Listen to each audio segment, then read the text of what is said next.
Run it. I can't take no loss. I don't even know what it costs. Hi and welcome back to the Conscious Day Trader. It's been a while since we've done one of these recordings, and the reason is because we've been live most of the days trading the pound dollar during the London Open, or kill zone if you want, from the ICT terms, trading mainly the ICT 2022 mentorships in terms of creating buyers, execution, but risk management. We've created some of our own, which we call repositioning. This mini series of videos, which is going to go alongside our new Discord server, which is really exciting. Since we've hit 5,000 subscribers, I promised that I'm going to create a Discord server, and that's happened. So if you do want to get involved in the Discord server, either the free version or the paid version, make sure you write underneath Discord, and I will personally message you on either YouTube or Instagram, and I'll give you access to the Discord soon as we deploy that in coming 2 weeks. What we're also going to discuss here is going to be the frequently asked questions. Yes, we're going to answer everything about what to do with stops. I don't understand repositioning. How long did it take you to pass a prop firm challenge? All these questions are going to be in a form that you can very easily get access to these questions. So when we're doing the lives, I can send you to these videos and you can get all the questions you want. So today we're going to start with this series with one of the biggest ones, which is stops. Without a doubt, stops is the most common question I get. Where do you place them? Why do you not have any when I see you live trading? We're going to answer everything. Everything about stops is going to be answered in this video. So make sure you see the whole video, because at the end is the golden nugget and you don't want to miss it. Trust me. They're going to be short videos with a lot of content and how you can improve your trading. If you're an ICT trader or you're learning ICT, or if you're training your own methods, trust me, this is for everyone. It's going to make you a better trader, and we never stop learning, including myself. And this is the good thing about trading. You don't have a boss above you saying, this is it, this is what you need to do. You have the steering wheel, and you can learn as much as you want, and you can improve on a daily basis and get to where we all want to get. Becoming a consistent trader, living the dream on an island like Bali, like myself, or like other traders, wherever you want to be. This can happen through trading, and we're going to help you do that. So without further ado, we're going to jump onto the video, which is going to be explaining how I trade stops and what do I do with a stop, where do I place them, and what do I think about when it comes to stops. So let's go. Okay, so here we are. We've opened TradingView. If you're new to the channel, obviously you will be familiar with, I'm sure you're coming from the ICT background, or if you're not coming from ICT background, we're just going to give you a quick brief about what you're seeing on the charts. Especially when it comes to the Conscious Day Trader, you might see some Vikings, and that is because we have this guy who is Ragnar, and he's very quickly, he comes onto the lives and he gives us the situation. And this is going to be a video in the next coming weeks where it's going to explain reposition, and you don't want to miss that video. So make sure you subscribe and click that notification button, and you will get the next video when it comes explaining what repositioning is and how I risk manage a trade. But today we're not doing that. Today we're doing stops. So let's take out these guys. So here we are on the pound dollar. We've created a clean sheet, and the reason is because I want to show you how we can go on any time frame, and I'll try and explain to you my philosophy around stops. So let's take the replay, just go to a random place, and what we're going to see, we're not going to analyze the chart. What I want to tell you is to explain to you why I don't do tight stops.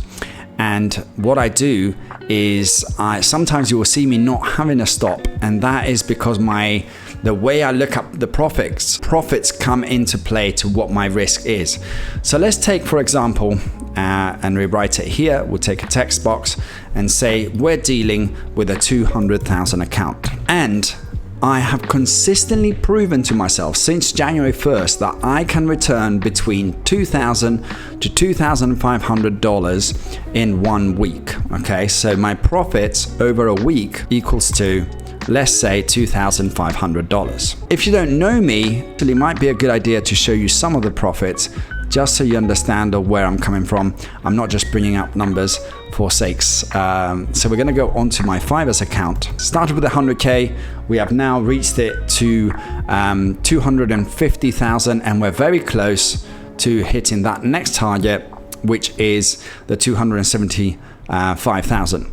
So here we are. We've done 87% of the next milestone. This started as a 100,000 account and is built up to a 250,000 account, and we're slowly building it up towards that 12,500, which is going to be the next milestone, which is going to be 275,000. You can see that a nice 45 angle of the profits going upwards, and I've only had one red day of $1,500 in since January 1st. So that's 6 months, all green days apart from one day.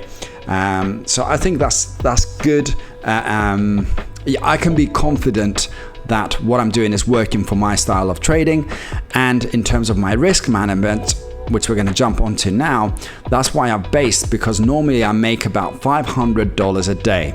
500 times 5 days, that's $2,500. Okay, we're taking the max, and what I normally do for someone else, it might be $200, it might be $400. So you need to find out what you're generally returning onto your account.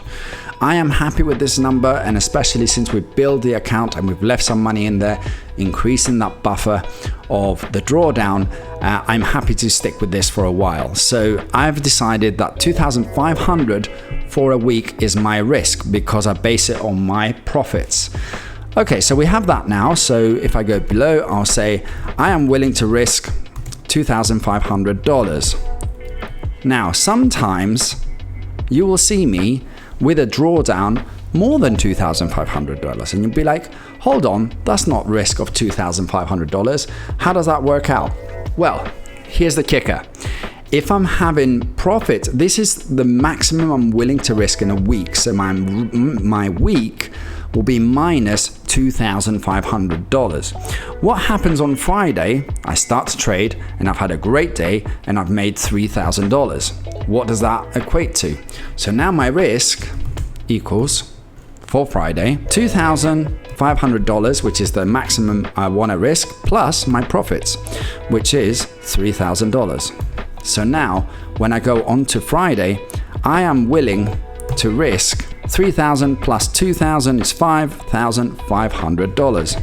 So on Friday, I have a maximum risk tolerance of $5,000. That is a big number. Okay, it's not a huge number for an account which is 250,000, but for the drawdown, which is roughly about 20,000, it's quite a bit. Does it mean that I'm going to hit that value in terms of stops? No, I've never get close to that. I only got close to that once, and with the repositioning, I managed to get out with a 1,000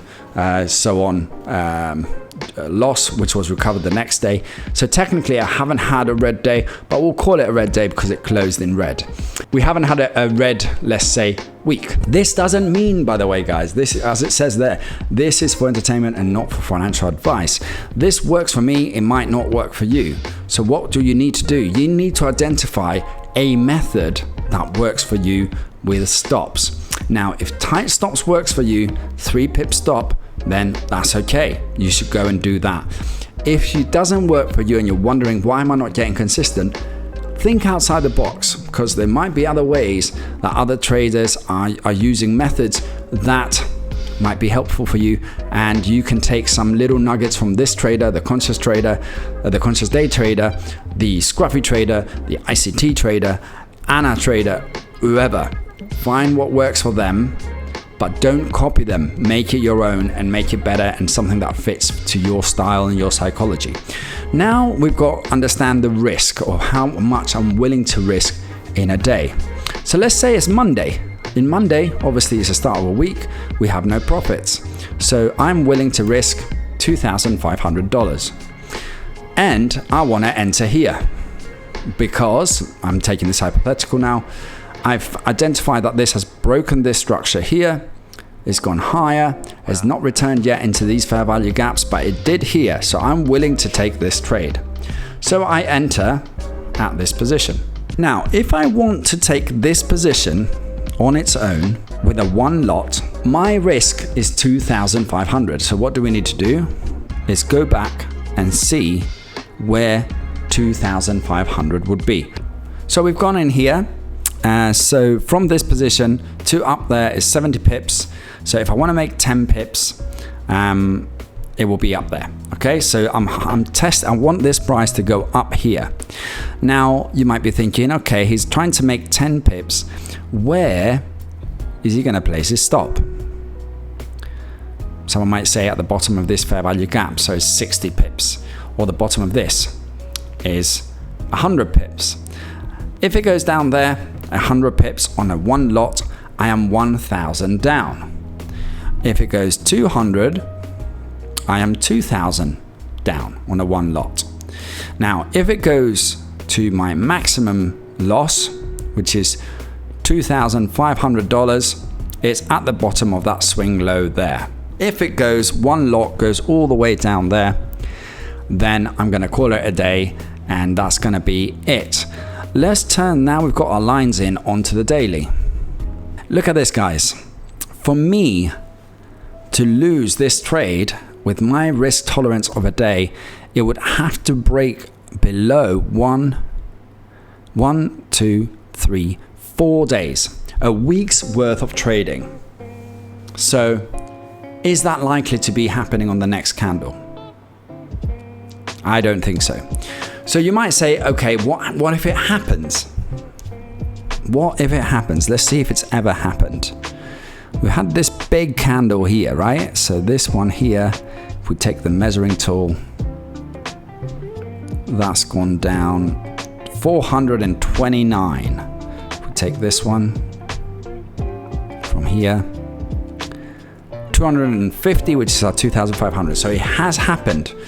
If it happens, guys, okay, it's one of those swan days, and I'm sure that was done on news, so we knew about it. If it happens, we have to take that loss and we have to recover it.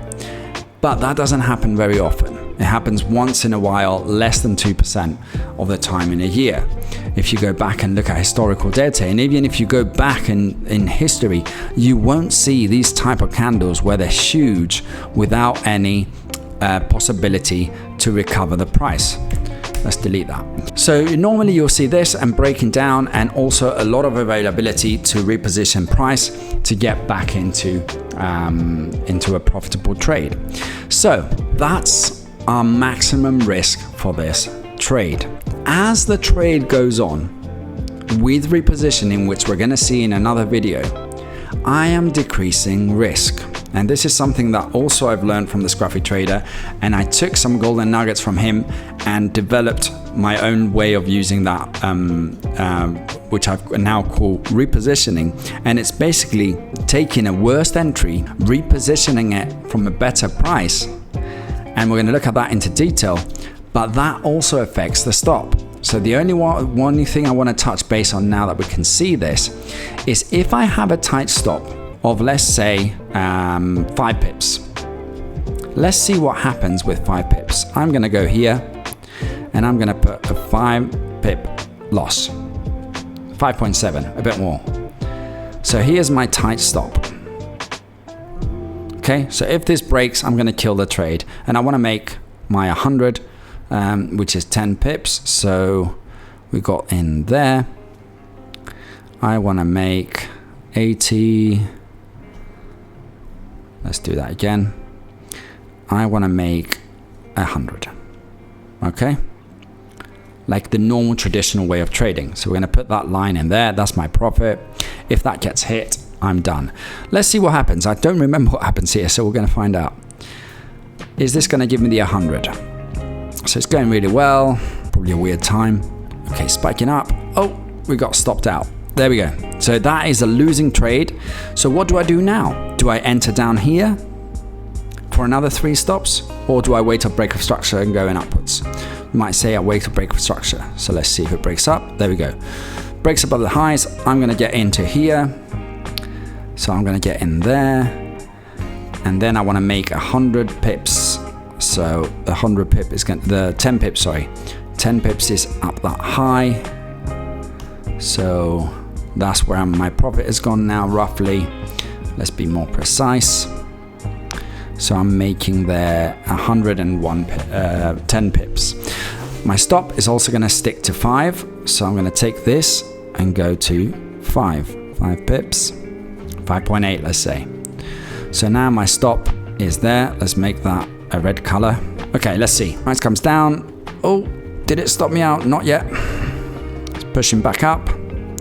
And off it goes. Off it goes. Let's see what's going to happen. Price going up, up, and we got to target. Perfect.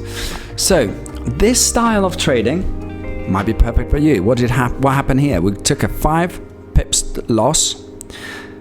And then we got this, better entry, and that worked all the way up. And happy days, we're a happy trader. This is a good example of where you can have a winning strategy that works for you.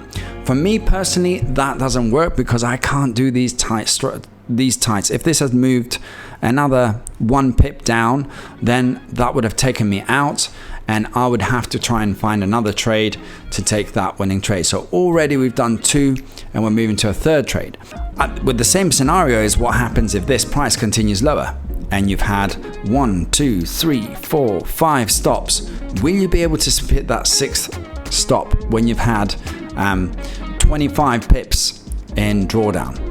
Me personally, I can't do that. So what happens is I am happy with my risk that I'm taking in a week, which is my maximum of $2,500. Someone else might be able to take a loss of $25, and he can do it multiple times.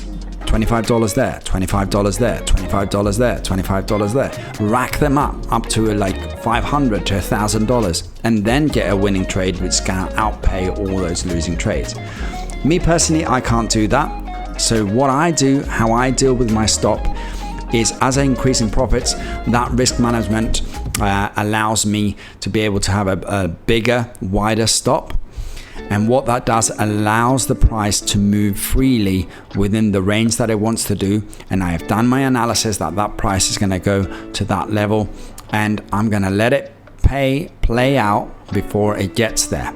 How am I going to do that? 1 is the repositioning, and 2 is not having tight stops. Right, let's answer one more question that I get on this. So if the price goes down from this entry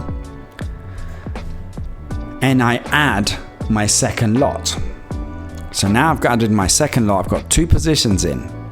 Now suddenly my stop, if my second, this is what was my final stop, but because I've entered a position here, let's say, I've got 1 lot there and 1 lot there.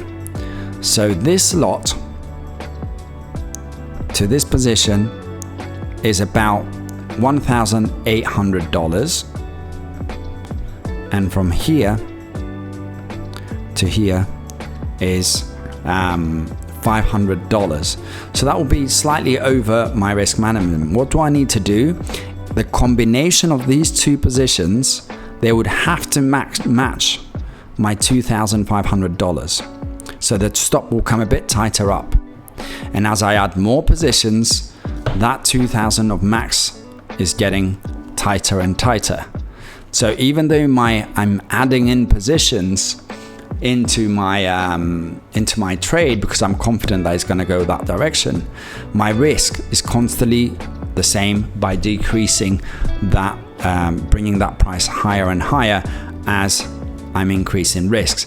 That's where repositioning comes in, because I have to be very tactical when I increase size, because my first lot is back down here for 2,500, but as I add positions, that stop is coming tighter and tighter.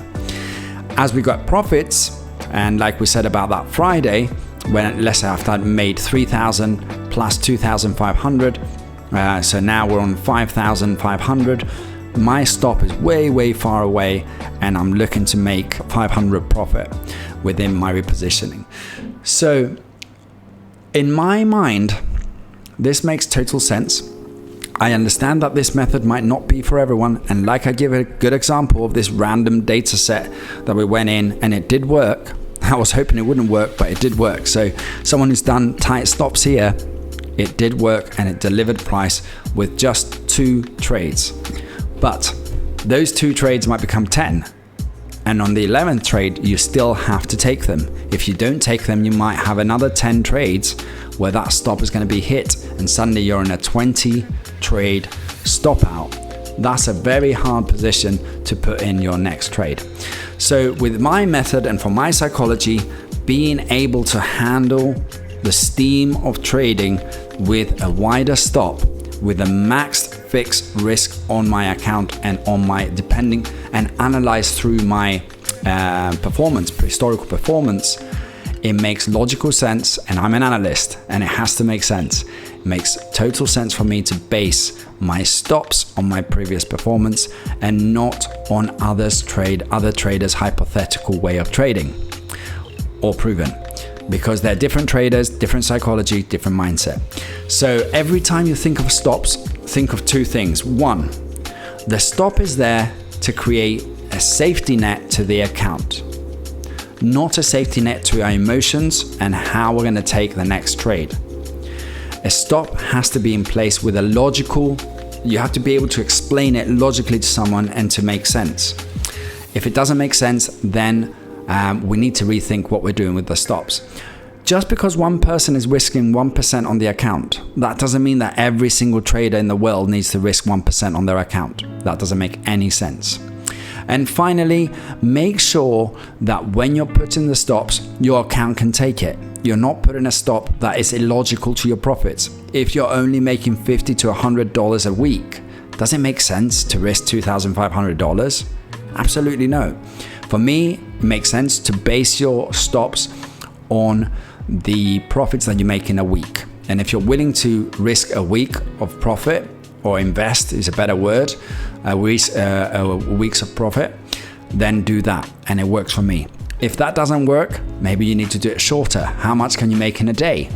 Take that day as the maximum stop that you can use. And if you pass that, then you turn it off and come back the next day. Find what works for you, bottle it, put it in your pocket. Don't tell anyone like me, telling the whole world. And then just focus on that, because you are the one pressing the buttons. It's not Mark Douglas and it's not other books that you read about risk management. You have to deal with your trades, and you are trying to learn what is the best method for you and not what is the best method as a trader, because that doesn't exist. You have to find what works for you. I hope this has been helpful. It's going to go into the frequently asked questions. Like we said before, make sure you subscribe so you can find the next video, which is going to be on repositioning. And also, if you have questions and you have joined the Discord, if you haven't joined the Discord and you want to join the Discord, make sure you write in the comments and you write Discord. And myself or one of the members of the Conscious Day Trader family will reach out to give you that link.